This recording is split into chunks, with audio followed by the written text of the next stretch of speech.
Welcome to Unreal Adventures. We are Gary and Nicole, and a little over a year ago we sold everything and bought a 40-foot sailboat to travel the world with. Join us to follow along on our adventure. Where do you come from? I am from Pueblo, Colorado, small little town in southeastern Colorado. I'm from Marrero, Louisiana, little town south of New Orleans. Maybe it's best to start from the beginning. When did you start deciding you were going to do this? And what do you think about this crazy adventure now that you're on it? I'll let you start at the beginning because this is your fault. My agency, when I was working, I was goofing around online and ran across Bumfuzzle. And Bumfuzzle, it was him and I don't think they were married at the time, but they took off and sailed across the Atlantic. So I was reading that, and I was like, really? People do this? This is a thing? And I was like, God, that'd be a freaking adventure of a lifetime. You know, who would not want to do that? Who in the world would not want to do that? A lot of people. So I came home and said, would you like to do this?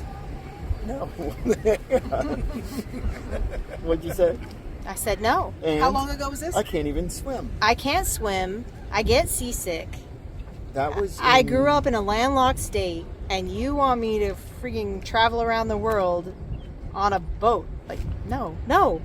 Hard pass, no. That was 2007? Yeah, 2007 was when that was. So that is when this dream started, was 2007. At that point, you had 4 children. Yes. Yes. Ages? 7, they would have been 6, 7.5, 9, and 16. Okay, so you weren't ready to go then. You didn't want to travel with your 4 kids. No, we felt like it wasn't fair to do to them, to make them do what we wanted. Yeah. We really felt pretty strongly like we want them to have we wanted them to have the experiences they wanted to have, traveling, but also like sports. And some of our kids are really creative and like art and music, and you can't do that on a boat, you know. So we felt like this is our dream, but it's really not fair to make them do it if they don't want to. And at that age, how can they even choose? They're so little. Okay, so when did you know the time was right? You didn't wait till you retired. As soon as they got out of the house. Sell the house, buy a boat. No, what actually happened was we had this really epic, horribly epic year where our oldest son broke his back playing football. Our youngest son severed a nerve in his arm and lost all function of his right arm. He couldn't even hold a pencil or a pen or anything, like tie his shoes. He couldn't move his fingers for about 8 months. Our daughter had fractures in her legs from running cross country, and she was only in middle school. Not even middle school. No, she was in middle school. Physical therapy. So she was 3 in or physical 4 therapy. days a week or something. And then the topper was our youngest daughter became a type 1 diabetic, and she almost died. And so all of that happened. I had skin cancer. He had, and I had kidney stones. Kidney stones. This all happened in like 14 months. Yeah. And at the end of that 14 months, we took a trip actually to Destin, Florida. And that was, his family's always kind of vacationed there. And we went there, and on the drive back, because we're cheap, so we drove. On the drive back, middle of the night, 3 a.m., we looked at each other and went, we were kind of on the other side of all the crisis stuff with all the health issues, and the conversation was, are we living the life we want to live? If the last year and a half has taught us anything, it's that nothing is guaranteed. I don't care how old or young you are. Are we living the life we want to live? And we both said, no. Not really, no. So we got back and we asked the kids. Well, our oldest was graduating high school at this point. And the conversation was, if we could leave and move closer to Dad's family and be near the water where we could start to learn to sail, would you want to? The youngest two, having just come back from a beach trip to Destin, you know, they were going into 6th and 8th grade. Those two, yes. Our older daughter was going into 9th grade. She was like 50-50. she went with it because the younger two wanted to, and our oldest was staying to finish college. And then you waited until all 4 of them kind of got their wings. Yeah, so we moved to And- Florida. They did middle and high school in Florida. We waited for them to feel like they were living independently. So we're 6 months in, 4 months, 4 4 and a months half. into what is planned to be a year. But did it start out planning to be a The year? or is it- earliest we could come back to the U.S. would be after. Well, we'd have to wait and leave after hurricane season from Grenada, so that would give us probably at least 6 months to get back. So a year from now would be the earliest we would get back to the U.S. Okay. And so, tell me about what it's like being, like, your whole lives, both of you, has been wrapped around being parents to these 4 kids. They are your first priority every day. I've known you long enough to know that those kids are, Everything. they come first. Yeah. They come first. They come first before yourselves, both incredibly selflessly. So, what did you think it would be like being away from them, and what is it like being away from them? How do you guys handle that situation? I knew it would be the hardest part, and it is the hardest part. However, modern technology is amazing. So not only can we call most of the time, we have had long periods, and I say long, a couple of days, where we're out, where we have no service and we're moving, but we still have the Garmin, so they can message us. If there's an emergency, we know they can get a hold of us. But 90% of the time, we have some version of service. So I'm grateful for video chat. But I also, in a very strange way, think it's been good for them to have the autonomy. So for them to know, like, I'm okay. I can do this. I don't need mom or dad to do this for me. They're getting to where Their independence. they're learning the things that we did for them, and with us still there to answer questions. So you talk how often? Oh gosh, Almost daily. every day. Yeah. And you spent a year or so, like a year, getting the boat ready, as ready as you thought it would be. Not super experienced sailors by any means. So what has life been like that you didn't think? What were you not what were you not expecting? I mean, did you think you were going to have to MacGyver every day? Every other day? You know, yeah, I guess watching all the other people who have their YouTube channels, I mean, it's pretty, you could watch that and kind of get a pretty darn good idea of what to expect. Your house is always moving, so shit is always breaking. But fixing things, yes, but even in the houses that we've had, Right. I was constantly fixing things in the houses as well.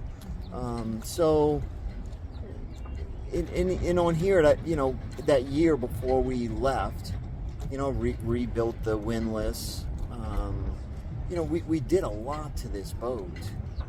Putting in the macerator, Building the system, hardtop, putting the solar panels in, all the work that we did beforehand just made it easier, so more comfortable, so we knew kind of what to expect. And if something did go wrong, we knew how to handle it better. Also, doing all that work ahead of time made us also realize what tools we needed on the boat to bring with us to go. And okay, spare parts. Yeah. But of course, what you don't have is what's going to break. Sure. I think for me it was how extreme the highs and lows were going to be. Yeah, that I don't think I was ready for that. Yeah. Like the highs are euphoric. Like you just feel like, oh my God, this is incredible. How does not everybody have this experience? Yeah. But the lows can be pretty epically low too. When things are going wrong and breaking and the weather's shitty and and you're trying to get somewhere, and you're on a 4 or 5 day passage, and we haven't slept more than an hour or two at a time each, and we're beaten into the wind, and then the mainsail rips, and you're just like, you start questioning, is this worth it? Like, did we make a mistake? Should we have done this? And then when do you realize it was worth it? Because the you're next still high, Yeah. which is usually within 24 hours. Oh, yeah. Oh, always within 24 hours, it seems like. You know, the sun, it's usually at night that I feel that way on those hard crossings, and things are going wrong, and shitty weather, and it's dark, and you're tired and alone, and then the sun comes up, and you see the most beautiful sunset you've ever seen in your life, and you smell land before you see it, and the hope of that. Like, the highs and lows are so extreme. I kind of love it, but I wasn't ready for it. So I guess then the real question is, you quit your jobs, but not retired. No. And you left your kids who are adult, but are transitioning into their next phase of adulthood. Right. And so you're not going to do this forever. Right. What do you think is going to bring you back, and when? Well, there's several things that we talked about that would bring us back, right? Running out of money would bring us back. That's a no-brainer. Yeah. We have a limit because we're spending our retirement. So we have a limit, like we need at least this amount to start over. Run out of money. We're not having any fun. It's not fun anymore. I think that one's kind of past now, though. Yeah, I can't imagine. Before we not did having fun this, doing this. before I mean, we this did is- this, yeah. there was definitely like, if either of us are like, this sucks, we're over it, Yeah. then we have the right to dip out. Yeah. And the other's not going to question it. We're not going to be mad about it. We're just going to go, all right, Yeah. we're done. But I think we're both past Yeah, that. no, this is awesome. This is epic. Yeah, this is. We're good to keep going. This has been beyond what I even could have imagined. The fun that we would have, you know, and fun in all aspects. I mean, I do enjoy tinkering and fixing things. The highs and lows are kind of cool too. That those swings, you know, it's catching lobster, spearing the lionfish, just doing all those things. Even is dumb fun. things like picking up trash or bottles off the bottom Oh, of the yeah, we're water. constantly Like, we just feel good about that. Yeah. Yeah. The other thing would be if we have grandkids. Yes. You know, Not we- missing that. And Yeah, I'm we're not not- going to be yeah. in another country or offshore for that. No. I will be there for that. We will be there for that. So I think you're which one we think that would be. That's a Which one's going to happen first? Yeah, that's Well, kind of it's between two, really, running out of money or grandkids. So I guess, I think we're going to run out of money we're probably first. going to run out of money. Yeah. I think grandkids is probably about 2 years away unless somebody surprises us. We have 4. That could happen. I think money is going to happen first. All right, I have one last question. Beer or whiskey? Yes. Yes. Yes, indeed. and we need that now, matter of fact. We're going to have to pause. Katie and Chad Anderson, and we're from Pensacola, Milton, Florida now, but the greater Pensacola area. And how did we meet? We met at Brown Barge Middle School when I was teaching and you were guidance counselor. Yeah. And then we introduced these guys. We introduced these guys, and whether we wanted to stay friends or not, it was all she wrote.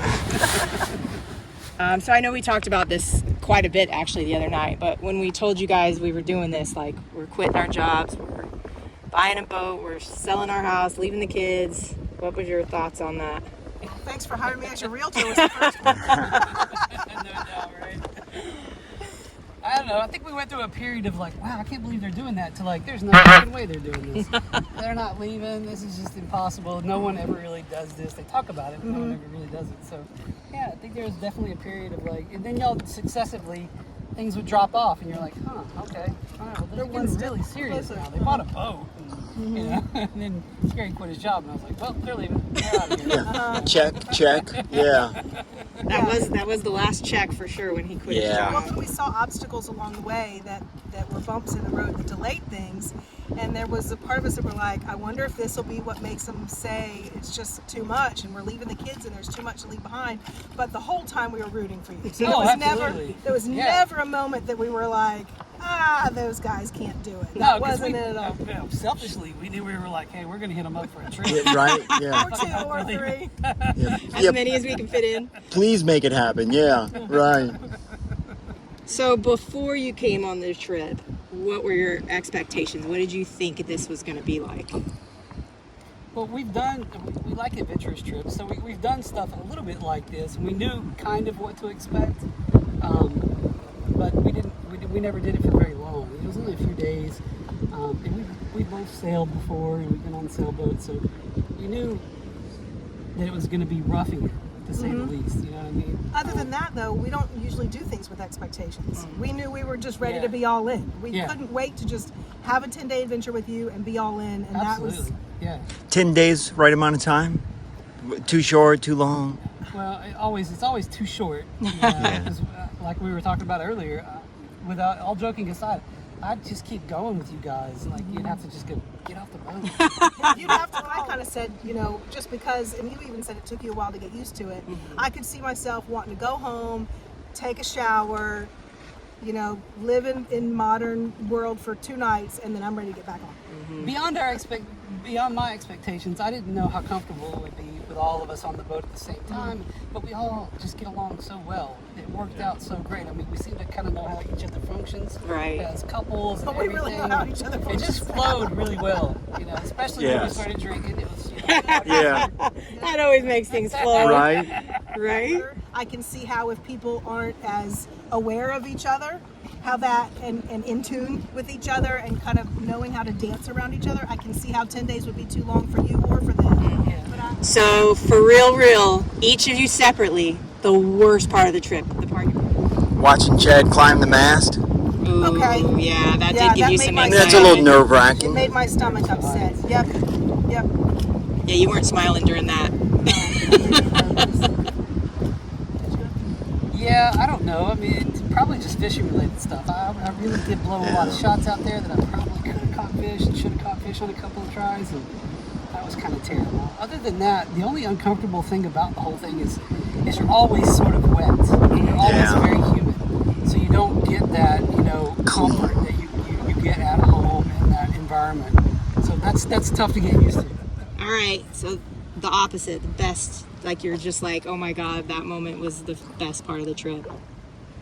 Probably the actual physical sailing together. Yeah. Getting everybody pull this line, pull that line, get that up.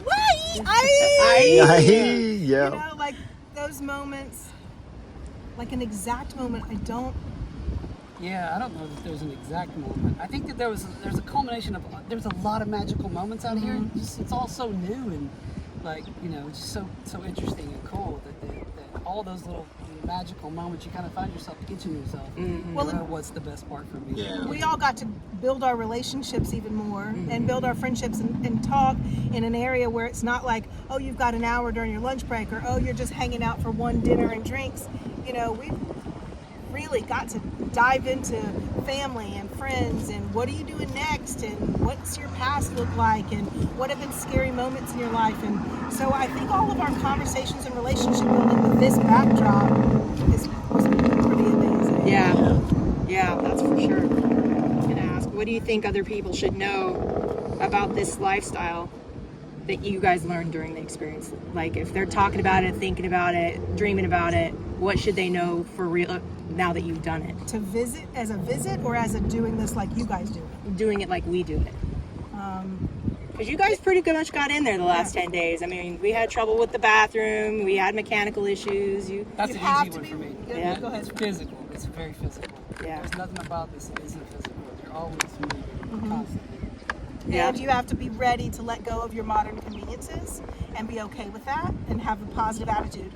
ready to problem solve situations all the time. Like, you've got to MacGyver some shit, you've got to Tetris some shit.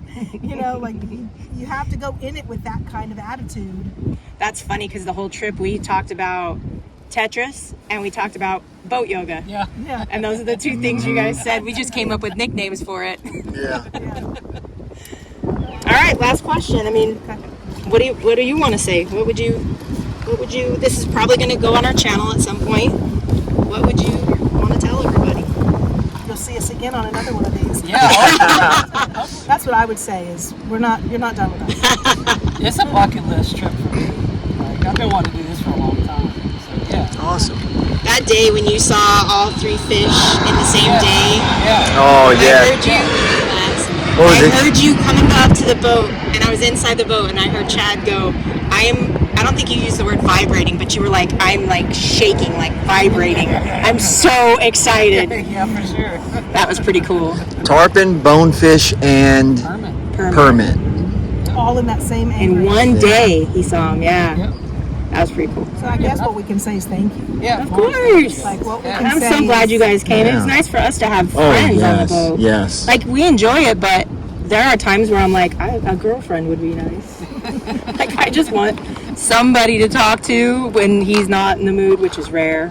And he needed a buddy to hang out with. 'cause Oh yeah. I'm often Yeah, that was not in the perfect. mood. Someone, that first yes. You want, let's go at night and check out that island, see if we catch a crab. Yes. Yes. Oh yeah, absolutely. And Really? he goes, We could go? did he say yes? No, I'm a yes guy. It's keeping up with you. That's the problem. You know, I was like, yeah, he's way over there and you're way back here. Now you know my life. Yeah. Somebody Gotta get on the move. light and a Keep moving. spearfish. Let's go. Right? The machete and the beer. Right? All right. Any other questions? No. Safe right, travels, any you other- guys. We love you. Thank you. We love you Thank guys. you. Thank you. Oh, you weren't recording? No. No, I'm Can you be Aquaman? I have a thing for Aquaman. Yeah, I can be wherever you want me to be. Aquaman it is. All right, so I knew everything was going to break. And I knew MacGyver here would fix it. Right.